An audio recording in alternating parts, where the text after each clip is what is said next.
हमें हमेशा से यही सिखाया गया है कि बड़ा लोन मत लो, क्रेडिट कार्ड यूज मत करो, अपने आप को कर्जे में मत डालो, जॉब करो, सिक्योरिटी चेज करो, बिजनेस मत करो, बहुत रिस्क है। पर हर्षद मेहता सेज, लाला रिस्क है तो इश्क है। क्या आपने कभी सोचा है कि धीरूभाई अंबानी के पास बड़ा बिजनेस करने के लिए पैसे कहां से आए? 1950s में उन्होंने अपना फर्स्ट मसालों का बिजनेस स्टार्ट करने के लिए कुछ पैसे बचाए थे, पर उन्हें कुछ और पैसों की जरूरत थी, तो उन्होंने अपनी वाइफ के भाई के साथ पार्टनरशिप करके थोड़े और पैसे रेज कर लिए और फिर धीरे धीरे कंपनी प्रॉफिटेबल हुई। लेकिन धीरूभाई को एक्सट्रीम कंपटीशन भी फेस करना पड़ी, so he decided to make a gutsy move by taking his company public. जनवरी 1978 में धीरूभाई अंबानी 58,000 मिडिल क्लास लोगों को कन्विंस करने में कामयाब हो गए, जहां पर उन्होंने 28 लाख शेयर्स को 10 रुपए की फेस वैल्यू से बिड किया था। सिंपल मैथ करें तो 28 lakh multiplied by 10 is equal to 2 crore 80 lakh. भाई साहब, 58 लाख लोग आप पर भरोसा करके आपको बैकअप करते हैं, तो आपने कभी सोचा है कि कितना प्रेशर होता होगा? But Dhirubhai Ambani had taken the risk and by the time he was dead, उन्होंने 2 करोड़ 80 लाख को अराउंड 75,000 करोड़ रुपए बना के अपनी फैमिली और इंडिया की और भी फैमिलीज को जबरदस्त security and return on investment provide किया था। अब यहाँ पे सवाल आता है कि कैसे एक ऑर्डिनरी बच्चा जो कि एक स्कूल ड्रॉप आउट है, उसने रिलायंस इंडस्ट्रीज जैसा बड़ा एम्पायर खड़ा कर दिया।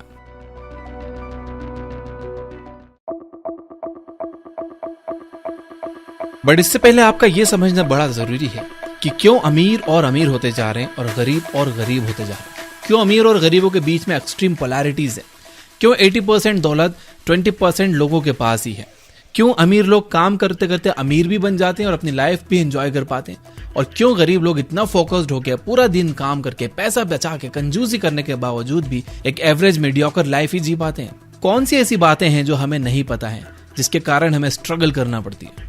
वेल, इसका आंसर रॉबर्ट कियोसाकी ने अपनी book why the rich get richer and rich dad poor dad में क्लियरली स्टेट किया है, जिसको अगर अच्छे से समझ के अपनी लाइफ में स्ट्रेटेजिकली अप्लाई करो तो आप भी अपनी ड्रीम लाइफ जी सकते हो। रॉबर्ट कियोसाकी के हिसाब से एक पुअर मिडिल क्लास और एक रिच आदमी में सिर्फ एक चीज का डिफरेंस होता है, विच इज एजुकेशन। और एजुकेशन का मतलब आपका फॉर्मल एजुकेशन नहीं, बल्कि फाइनेंशियल एजुकेशन। अमीरों के पास फाइनेंशियल एजुकेशन बहुत ज्यादा होती है, इसलिए फॉर्मल एजुकेशन से ज्यादा इंपॉर्टेंट फाइनेंशियल एजुकेशन को मानते हैं, क्योंकि यही वो एजुकेशन है जो उनको अमीर बनने में हेल्प करती है। व्हाई रिच गेट रिचर में रॉबर्ट कियोसाकी ने 3 मेजर लेसन्स पर फोकस करने की एडवाइस दी है: टैक्सेस, डेट और फैंटम इनकम। चलो पहले तीनों को समझते हैं। Number 1, taxes. अमीर और गरीब के बीच में पैसों का मेजर डिफरेंस क्रिएट होता है टैक्सेस की वजह से। एक अमीर आदमी ज्यादा पैसे कमाने के बावजूद भी पुअर और मिडिल क्लास लोगों से कम टैक्सेस भरता है लीगली। अभी रिसेंटली मैं एक बड़े यूट्यूबर से मिला था, कमेंट में गेस करो कि वो कौन होंगे, और उन्होंने बातों बातों में मुझे बताया कि उन्हें ये 5 स्टार और 7 स्टार होटल्स में रहने का कोई शौक नहीं है, पर उनके फाइनेंशियल एडवाइजर्स कहते हैं कि ये सारे एक्सपेंसेस को ऑफिस के खर्चे पे दिखाएंगे तो उन्हें टैक्स रिडक्शन में काफी हेल्प मिलेगी। इस बात में कोई दो राय नहीं है कि टैक्सेस गरीब और मिडिल क्लास लोगों का एक मेजर चंक ऑफ इनकम खा जाता है। यूएसए के एक सर्वे के अकॉर्डिंग टैक्सेस उनके खर्चों की लिस्ट में टॉप 3 में आते हैं, जो कि उनकी इनकम का 21% ले लेते हैं। इसलिए अमीर जानते हैं कि अगर इनकम का बड़ा पोर्शन गवर्नमेंट को दे दिया तो वो मिडिल क्लास और गरीबों वाली लाइफ जिएंगे।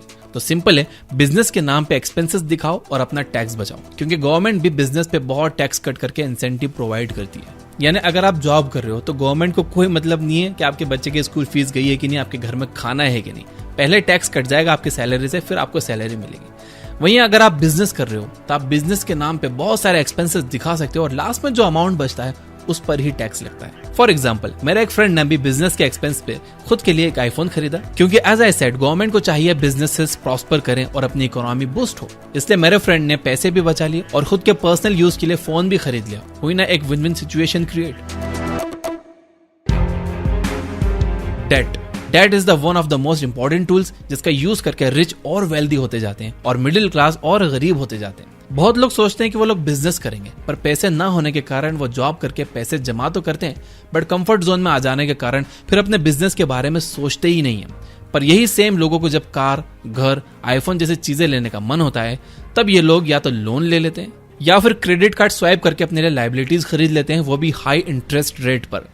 देखा जाए तो फाइनेंस बड़ा ही सिंपल है, जो मेरे पॉकेट में पैसा डाले वो एसेट और जो मेरे पॉकेट से पैसा निकाले वो लायबिलिटी।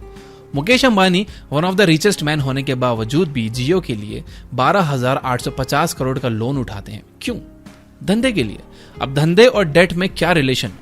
तो होता यूं है कि मिडिल क्लास लोग बैंक में अपने पैसे 4 से 5% के इंटरेस्ट पर रखते हैं, और इन्हीं लोगों का पैसा एक रिच बिजनेसमैन 10 से 12% के इंटरेस्ट पर एज अ लोन उठाता है। फिर उन पैसों से वो धंधा करता है जिससे वो 20 से 30% का प्रॉफिट कमाता है और फिर 10 से 12% का बैंक का इंटरेस्ट क्लियर करता है। और फिर बैंक्स नॉर्मल लोगों को एक मिनिमल इंटरेस्ट देकर पैसों को रोल करती है। मतलब वो अमीर इंसान ने लोगों का पैसा यूज करके पैसा कमाया। यहाँ पर एक सवाल जो आपके दिमाग में आएगा, बिजनेसमैन का बिजनेस फेल हो गया तो क्या होगा? ये तो बड़ा रिस्क है। Well as I said earlier, risk है तो इश्क है। कल आप ऑफिस के लिए निकले, ट्रक ने उड़ा दिया, यू आर डेड। तो रोड पर चलना रिस्की है ना, फिर भी लोग रास्ते पर चलना बंद थोड़ी करते हैं, बस और ज्यादा अवेयर होकर चलने लगते हैं। वैसे ही आपको भी कैलकुलेटेड रिस्क लेके बिजनेस रन करना है। कैलकुलेटेड रिस्क पर मैंने पर्सनल चैनल पर एक वीडियो बनाई है, मैं आपको लिंक दे दूंगा, वो देख लेना। बिजनेस फेल हो गया तो क्या? कुछ नहीं, पहले तो बैंक्स आपसे पैसे रिकवर करने की ट्राई करेगी। अगर रिकवर नहीं कर पाई तो खुद से ही लोगों के पैसे क्लियर कर देगी, क्योंकि बैंक के पास तो आपके ही पैसे हैं ना। और क्या आपको पता है वो पैसे बैंक को कौन देगा? गवर्नमेंट बैंक को पैसा देगी और रिकैपिटलाइजेशन अनाउंस करेगी, जहां पे बेसिकली आपसे और ज्यादा टैक्स लिया जाएगा और आपके ही पैसों से आपकी भरपाई होगी। है ना ये अजीब सी बात। इसलिए रॉबर्ट कियोसाकी कहते हैं कि फाइनेंशियल मास्टर्स को पैसे नहीं चाहिए पैसे बनाने के लिए।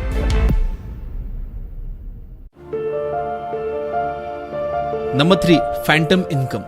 फैंटम इनकम को इनविजिबल इनकम भी कहा जाता है। ऑथर रॉबर्ट कियोसाकी कहते हैं कि फैंटम इनकम भूत की तरह है, होती तो है पर दिखती नहीं है। इस इनकम को एक ऐसा इंसान ही देख सकता है जिसके पास राइट फाइनेंशियल एजुकेशन है। फॉर एग्जाम्पल, अज्यूम करते हैं कि एक नॉर्मल मिडिल क्लास आदमी को एक पीस ऑफ रियल एस्टेट खरीदना है जिसका प्राइस 50 लाख रुपए है। तो वो खरीदने से पहले 20% का डाउन पेमेंट करना होगा, और ये डाउन पेमेंट पे करने के लिए वो यूज करेगा अपनी वो इनकम जो टैक्स देने के बाद उसे बची है। वहीं एक अमीर इंसान खुद के पैसों से कभी रियल एस्टेट नहीं खरीदेगा, वो बैंक से पैसे ले लेगा और रियल एस्टेट खरीद लेगा, और इस ट्रांजैक्शन में जो टैक्स कॉस्ट बचता है वही उसकी फैंटम इनकम है। ये वो इनकम है जिसके लिए वो अमीर इंसान को कोई काम नहीं करना पड़ा। फैंटम इनकम को यूज करने के लिए आपको दूसरों के पैसों को खुद के फायदे के लिए यूज करना पड़ेगा। बड़े से बड़े सोफिस्टिकेटेड इन्वेस्टर्स पैसे बोरो करते हैं प्रॉपर्टी खरीदने के लिए, क्योंकि बोरो करके वो बड़े टैक्स ब्रैकेट को एलिमिनेट कर देते हैं। और यही फैंटम इनकम का यूज करके रॉबर्ट कियोसाकी ने 8000 रेंटल प्रॉपर्टीज का एम्पायर खड़ा कर दिया है। How many works. अगर फाइनेंशियल लिटरेसी की बात की जाए तो 28 कंट्रीज में इंडिया का रैंक फाइनेंशियल लिटरेसी की पोजीशन में 23 पर आता है। रिजर्व बैंक ऑफ इंडिया के अकॉर्डिंग इंडिया में सिर्फ 20% लोग ही फाइनेंशियली लिटरेट हैं। क्यों अनिल अंबानी की बैंक में करोड़ों रुपए होने के बावजूद भी वो बैंक करप्ट हो गए? क्यों माइक टायसन जिन्होंने अपने अर्ली करियर में हद से ज्यादा पैसे कमाए वो कुछ टाइम के बाद बैंक करप्ट हो गए? बात पैसों की नहीं है, बात उन्हें ढंग से मैनेज करने की है।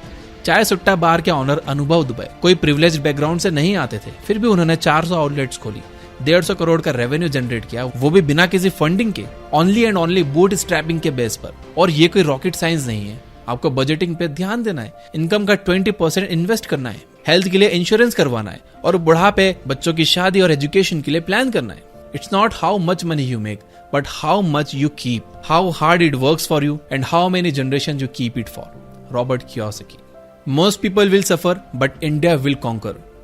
आने वाले सालों में बहुत सारे लोग फाइनेंशियली स्ट्रगल करने वाले हैं, लेकिन इंडिया के लिए बहुत अच्छी अपॉर्चुनिटीज आने वाली हैं। ऑथर कहते हैं कि वेस्ट बूढ़ा हो रहा है। यहाँ हम मोस्टली बात कर रहे हैं कनाडा, यूएसए और यूरोप की, क्योंकि उनके एम्प्लॉयज की एज काफी ओल्ड हो चुकी है। 2 रीजंस की वजह से वेस्ट काफी स्ट्रगल कर सकता है, और कंट्रीज जैसे कि इंडिया, वियतनाम, चाइना और अमीर बनने वाले हैं आने वाले कुछ समय में। पहला रीजन है ग्लोबलाइजेशन। जैसे कि आपको पता है कि वर्ल्ड इकोनॉमी काफी ग्लोबल हो चुकी है और कंपनीज डेफिनेटली वैसी कंट्रीज को चूज कर रही हैं जहां पे प्रोडक्शन फैक्ट्री सेट करना चीपर है और जहां पर लेबर भी काफी सस्ता है, जिस वजह से एशियन कंट्रीज एक बहुत बड़ा थ्रेट है दूसरी कंट्रीज को। और नंबर 2 है टेक्नोलॉजी।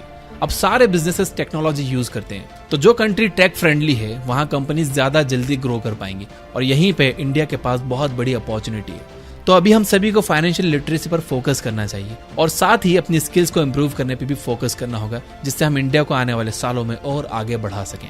तो इंडिया के लिए कमेंट में अफर्म करिए यस आई विल लिख के। यहाँ तक देख रहे हो तो बिना लाइक किए मत जाना। ये बुक ऐप पर आप रॉबर्ट कियोसाकी की 6 बुक्स की समरी सुन सकते हो, और रिच डैड पुअर डैड को हमने चैप्टर बाय चैप्टर समराइज किया है। Finally, you guys are amazing. Keep reading, keep learning, keep growing. Thank you for watching.